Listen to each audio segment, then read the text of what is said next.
देखो अभी जो मैंने बताया तुम्हें, सीसीपी और एफसीसी दोनों सेम है, सीसीपी और एफसीसी दोनों सेम है, और एचसीपी जो है वो डिफरेंट था, वो जो हमने स्टडी कर लिया। एफसीसी का एचसीपी का कोऑर्डिनेट नंबर कितना आया था?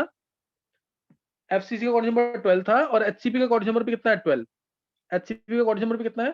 12। चलो अब जो डिटेल बहुत इंपॉर्टेंट वाली डिटेल्स है वो नेक्स्ट टाइम मैं बताऊंगा तुम्हें। अभी ना तुम सिर्फ, अच्छा ये गौरव, गौरव होमवर्क नहीं भेजा है मुकुल? नहीं सर, इस हफ्ते का तो नहीं आया। मैं बात कर लूंगा। चलो अभी ना एक जो इंपॉर्टेंट डेरिवेशन है बोर्ड के लिए, मोस्ट इंपॉर्टेंट डेरिवेशन, जैसे मैंने पीछे बोला पैकिंग फ्रैक्शन इंपॉर्टेंट है और डिफरेंसेस इंपॉर्टेंट है। न्यूमेरिकल्स के लिए, न्यूमेरिकल्स के लिए रिलेशन इंपॉर्टेंट है, डी और ए में, आर और ए में रिलेशन, एफसीसी में, सीसीपी में, और एफसीसी में, एचसीपी इसमें, एफसीसी में, बीसीसी में, और एचसीसी के अंदर। ऐसे ही ये डेरिवेशन जो है, रिलेशन बिटवीन, यही डेरिवेशन कोर्स में है, यही बहुत इंपॉर्टेंट है। Relation between radius of octal void and radius of sphere. दो बार डेरिवेशन कर लेना, radius of ऑक्टाइडल void and radius of sphere. ये वाली रिलेशन डेरिवेशन बहुत इंपॉर्टेंट। तो ऑक्टल वॉइड कैसे बना था वो तुम्हें पता है? ऑक्टल वॉइड कैसे बना था? जब तीन mutually perpendicular lines containing atoms meet each other, then a octahedral hole is formed. तो इसको मैं ऐसे शो कर रहा हूं, ये ध्यान रखना।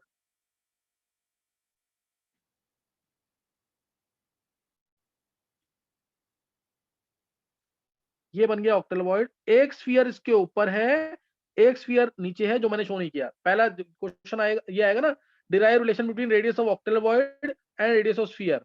तो तुम पहली लाइन ये लिखोगे, let radius of capital sphere be R and that of small sphere that is octal void be small R. पहली लाइन ये होनी चाहिए, radius of capital sphere be R and radius of octal void be R O. One, अगली line, one sphere above the plane and one sphere below the plane is not shown in the figure. ये पूरा लिखा होना चाहिए ताकि पता लगे कि ऑक्टल वॉइड है। One sphere above the plane and one sphere below the plane is not shown in the figure. ये डेरिवेशन पेपर में बहुत बार आती है, एनसीईआरटी में क्वेश्चन भी दे रखा है, तो ये जरूर करना है। अब देखो इधर सेंटर ज्वाइन कर रहा हूं मैं इधर,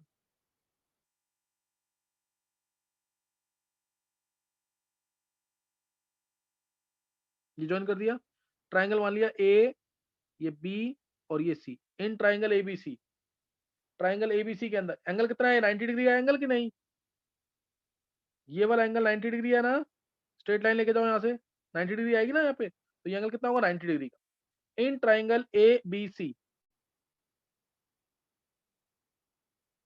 इन ट्राइंगल ए बी सी, ध्यान देना, ए बी का स्क्वायर प्लस बी सी का square equal to A C का स्क्वायर होगा कि नहीं?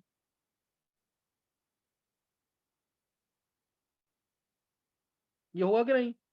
ए बी का स्क्वायर प्लस बी सी का square equal to A C का square.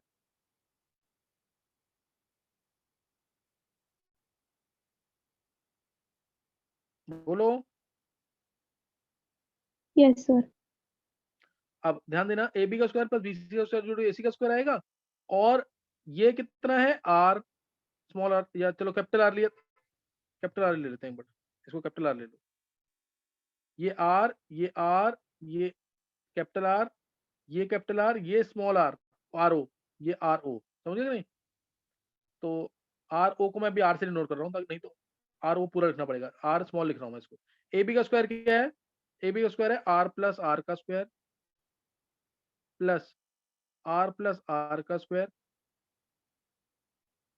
Is equal to twice of R का होल स्क्वायर। कोई डाउट इसमें किसी को? नहीं sir. Taking root on both sides, root two, taking, लिख देना, लाइन लिखो ना पहले यहाँ पे, taking square root on both sides, taking square root on both sides, ये आ जाएगा। इसको 2r का स्क्वायर रहने देते हैं, देखो ये आ गया। हाँ सर। तो यहां से आ गया r plus R is equal to root two R. तो r आ गया √2 - 1r, यानी 0.414r। ये डेरिवेशन हो गई इसकी। ये यहाँ पे करके आना, 2 मार्क्स की डेरिवेशन आती है पेपर में, ये कर लोगे ना इससे? Yes sir. हाँ सर। ये डेरिवेशन पूरी थ्योरी जरूर लिख के आना पहले, जो स्टार्टिंग में थ्योरी बोली है उसका हाफ मार्क्स डिडक्ट हो जाता है, नहीं तो। समझ आ गया कि नहीं है?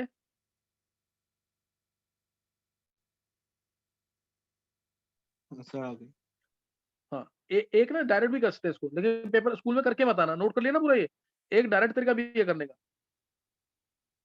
डायरेक्ट तरीका क्या है? ट्रिग्नोमेट्री अप्लाई करो, डायरेक्ट लिख दो इसको, साइन 45 या कॉस 45 निकालो, हो गया क्वेश्चन। देखो मैंने लिखा जैसे साइन 45, साइन 45 क्या होगा? ये मान लो ये 45 डिग्री का एंगल है ना, ये एंगल तो 45 बनेगा, ये 90 है, तो साइन 45 क्या होगा? हाँ सर 1/2। आर प्लस आर, नहीं यहाँ पे क्या आएगा, आर प्लस आर में 2r, साइन 45 होता है 1/√2, are plus R by 2r। यही चीज आ गई नीचे कि नहीं, चेक करो, आगे यही सेम चीज आ जाएगी कि नहीं, हो गया क्वेश्चन। ये एक लाइन में हो जाता है फिर, लेकिन पेपर में मत करके आना ऐसे, पेपर में जैसे मैंने बताया वैसे ही करना। समझ आया ये तरीका कि नहीं? हाँ सर आया। हाँ, relation between radius of octal void and radius of sphere बता दिया। एक बार अब जो आगे डेरिवेशंस है वो सिलेबस में नहीं है बोर्ड के, वो सुन लेंगे एक बार बस। ट्रायंगुलर वॉइड कैसे बनेगा? ये इस तरीके से, ये बन गया ट्रायंगुलर वॉइड, 3 एटम से टच में है, ये रहा। कोई डाउट तो नहीं है?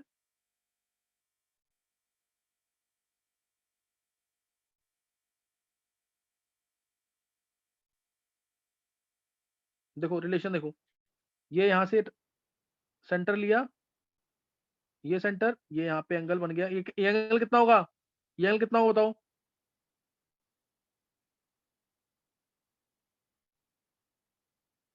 बोलो कितना होगा एंगल ये? सर कौन सा ऊपर वाला 45? अरे मैंने मार्क किया है, क्या कर रहा है तू? जो मैंने मार्क किया हुआ ये 30। 30 डिग्री, ये 60 डिग्री है ना, ये 60 डिग्री एंगल की नहीं, तो ये 30 होगा। साइन 30 क्या आ जाएगा यहाँ से? साइन 30 निकालेंगे ना, ये देखो, ये हमारा है आर, ये आर है, और क्या हमें पता है? ये पता है हमें आर, और ये स्मॉल आर, आर टी मान लो। तो हमें क्या पता है यहाँ पे? बेस अपॉन में हाइपोटेन्यूज पता है, तो cos 45 निकालो, cos 30 सॉरी, cos 30 क्या आएगा? cos 30 क्या आ जाएगा? आर अपॉन में आर प्लस आर। cos 30 की वैल्यू क्या होती है? √3/2।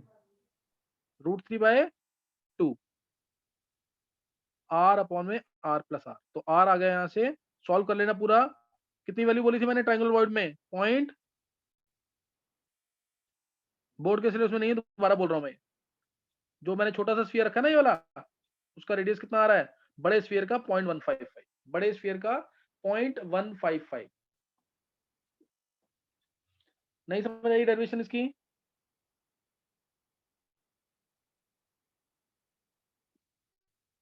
बोलो।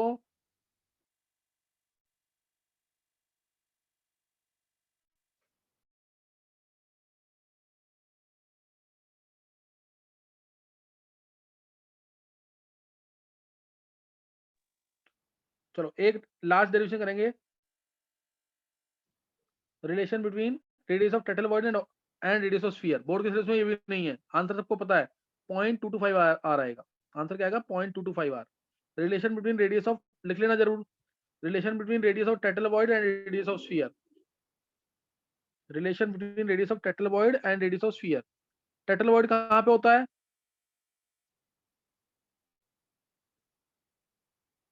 नहीं याद? Sir 1/4 distance along the, 1/4 body diagonal. तो मैं डायरेक्ट लिख रहा हूँ, relation between tetrahedral void and radius of sphere R. तो अब मैं यहाँ डायरेक्ट लिख रहा हूँ, √3/4 ए पे है ये, √3/4 ए पे क्या आएगा? R plus R T. कोई डाउट? √3/4 ए पे आएगा ना R plus R T. R चाहे छोटा लिख दो यहाँ पे,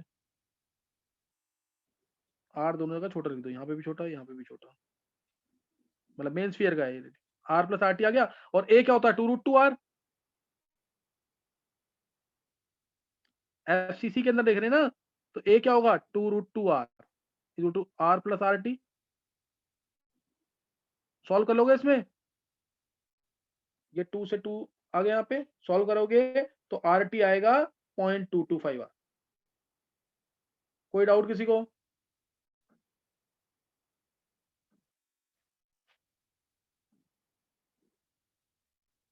किसी को कोई डाउट तो नहीं है? No sir. तो ये तीसरे की डेरिवेशन करा दी। डेरिवेशन सिर्फ एक की कोर्स में है, ऑक्टेल वॉइड वाले की, ऑक्टेल वॉइड वाले की सिर्फ कोर्स में है। अब एक बॉडी सेंटर्ड क्यूबिक में वॉइड जो आएगा, last derivation body centred cubic में जो वॉइड आएगा बीसीसी के अंदर, ये क्या है, जैसे सिंपल क्यूबिक लैटिस था उसमें जो वॉइड बनता है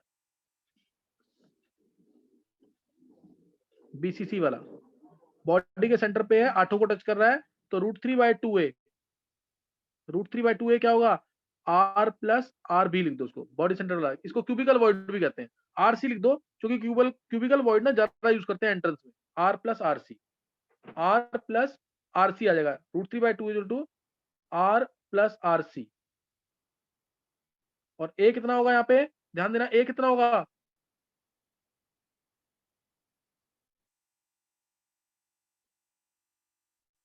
बोलो a कितना होगा, √3a/2।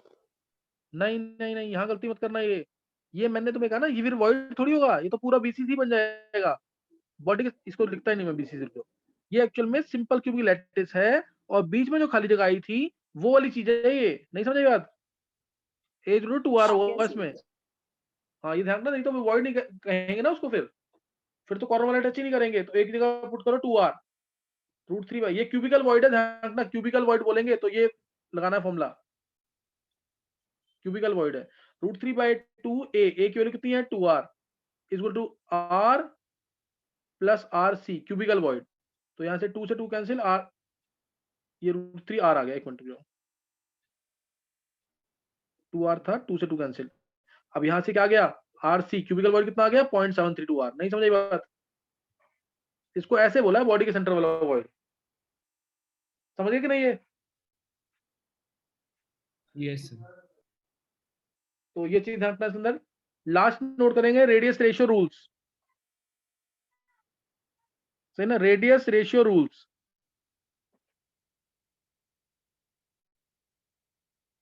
वैसे तो बोर्ड के सिलेबस में नहीं है लेकिन याद कर लोगे तो इसकी बोर्ड में भी जरूरत पड़ेगी, radius ratio rules. Radius ratio क्या होता है, radius of cation to that of anion, radius of cation to that of anion, जितना ज्यादा उतना ज्यादा पैकिंग फ्रैक्शन, उतना ज्यादा कोऑर्डिनेशन नंबर, जितनी इसकी वैल्यू ज्यादा होगी, क्योंकि इसकी वैल्यू ज्यादा होने का मतलब है कैटायन का साइज ज्यादा, कैटायन का साइज ज्यादा तो उसको संभालने के लिए एनायन ज्यादा है, सही ना। तो इसमें रेडियस रेशियो रूल्स में नोट करेंगे, रेडियस रेशियो दे रखा है तुम्हें, वैल्यू कहां से कहां तक वो चेक करोगे, उसके बाद चेक करोगे तुम स्ट्रक्चरल अरेंजमेंट क्या है, स्ट्रक्चरल अरेंजमेंट ये क्या है, फिर चेक करोगे कोऑर्डिनेशन नंबर, फिर चाहो तो एक एग्जांपल। तो रेडियस रेशियो अगर 0.155 से 0.225 है, 0.155 से कितना 0.225 अगर है रेडियस रेशियो, तो इसे बोलेंगे linear shape, linear shape. Coordination number कितना होगा इसका 2, और एग्जांपल तुम BeCl2 ले लो। अगर रेडियस रेशियो 0.225 से 0.414 है तो इसका मतलब triangular, planar triangular, planar triangular arrangement. Coordination number कितना होता है 3, कोऑर्डिनेशन नंबर कितना है 3, सॉरी एक मिनट, इसमें प्लेनर ट्रायंगुलर, हाँ 3 आ जाएगा कोऑर्डिनेशन नंबर, सही है, प्लेनर ट्रायंगुलर है ना, कोऑर्डिनेशन नंबर आ जाएगा 3। एक मिनट, मैंने कुछ गलत कर दिया इसमें, एक मिनट इसमें गलत चेंज करो, एक मिनट, ये 0 से आएगा ना, 0.225 तो टेट्रल वाले का आता है, एक मिनट जाएंगे एक बार, ये 0 से 0.155 वाले, एक बार देखना, 0 से 0.155 तब लीनियर, और 0.155 से 0.225 तो प्लेनर ट्रायंगुलर 3, और एग्जांपल इसका ले लो B2O3, इस तरह से। अब ये, अब जो दो लिखूंगा वो बहुत इंपॉर्टेंट, 0.225 से 0.414 तो इसे बोलेंगे टेट्राहेड्रल, है ना, ये टेट्राहेड्रल का अभी मैं डेरिवेशन किया भी था पीछे, उसमें 0.225 था जो आइडियल वैल्यू थी, अदरवाइज कुछ चेंज आता है और थोड़ा सा ज्यादा आता है उससे आंसर। टेट्राहेड्रल 4 और एग्जांपल इसका ZNS, एग्जांपल ऑप्शन आगे यूज होंगी। और अगर 0.414 से 0.732 है तो हो जाएगा हमारा ऑक्टाहेड्रल 6 और एग्जांपल इसका NaCl ऑक्टाहेड्रल होता है। और लास्ट 0.732 से 1 अगर ये है तो BCC 8 coordination number example CSC है। ये कर लिया नोट? चेक करोगे नहीं, रेडियस रेशियो बढ़ रहा है तो कोऑर्डिनेशन नंबर बढ़ रहा है और पैकिंग फ्रैक्शन भी बढ़ेगी, पैकिंग फ्रैक्शन भी इंक्रीज कर जाएगी। अच्छा, प्रेशर बढ़ाने से, ये इंपॉर्टेंट चीज है, प्रेशर बढ़ाने से कोऑर्डिनेशन नंबर क्या होगा? प्रेशर बढ़ाएंगे तो कोऑर्डिनेशन नंबर क्या हो जाएगा? बढ़ जाएगा, इंक्रीज करेगा। और टेम्परेचर बढ़ाने से कोऑर्डिनेशन नंबर डिक्रीज करेगा। ये इंपॉर्टेंट रिलेशन याद रखना। टेम्परेचर बढ़ाने से कोऑर्डिनेशन नंबर डिक्रीज करता है, प्रेशर बढ़ाने से कोऑर्डिनेशन नंबर बढ़ता है। ये ध्यान रखना इसके अंदर।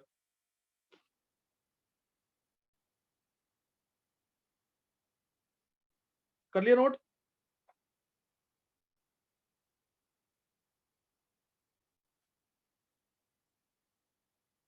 नोट कर लिया कि नहीं? यस। तो ये बातें बताइए ना, ये इसको सबको ध्यान रखना। मैं इन्हीं चीजों का यूज करूंगा आगे जाकर सारे न्यूमेरिकल, और नेक्स्ट टाइम न्यूमेरिकल्स ही होने हैं, तो इसलिए बहुत ढंग से पढ़ देना। अब नहीं पढ़ोगे ना फिर अब न्यूमेरिकल्स करने में मजा नहीं आएगा बिल्कुल भी। आंसर खुद निकालोगे तो कॉन्फिडेंस मिलेगा। NaCl जैसे है ना, कोऑर्डिनेशन नंबर इसका होता है 6:6। अगर मैं इसमें प्रेशर बढ़ा दूं तो ये कन्वर्ट हो जाता है CaCl टाइप में, CaCl में नहीं, CaCl टाइप में, और कोऑर्डिनेशन नंबर हो जाता है 8:8। ऐसा थोड़ी है कि सोडियम सीजियम बन जाएगा। ये सोडियम क्लोराइड का स्ट्रक्चर CaCl टाइप में कन्वर्ट हो जाता है प्रेशर बढ़ाने से। और अगर मैं टेम्परेचर बढ़ा दूंगा तो ये दोबारा अपने स्ट्रक्चर में आ जाएगा। तो ये शो करने के लिए है, ये ऐसा होता है इसके साथ कि NaCl के स्ट्रक्चर पे अगर मैं प्रेशर बढ़ा दूंगा तो उसका कोऑर्डिनेशन नंबर जो है 6:6 से 8:8 हो जाता है, यानी CaCl टाइप में कन्वर्ट हो जाता है। और अगर मैं CaCl पे टेम्परेचर बढ़ा दूंगा तो ये दोबारा NaCl के टाइप में कन्वर्ट हो जाएगा। दोबारा किस में कन्वर्ट हो जाएगा? NaCl के टाइप में। समझे कि नहीं? ये समझ गए कि नहीं?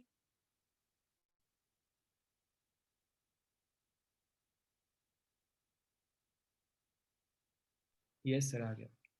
Yes sir. आगे समझ, यहाँ तक अब पढ़ के रखना। न्यूमेरिकल्स होने नेक्स्ट टाइम से, अगर नहीं किया तो कुछ भी समझ नहीं आएगा।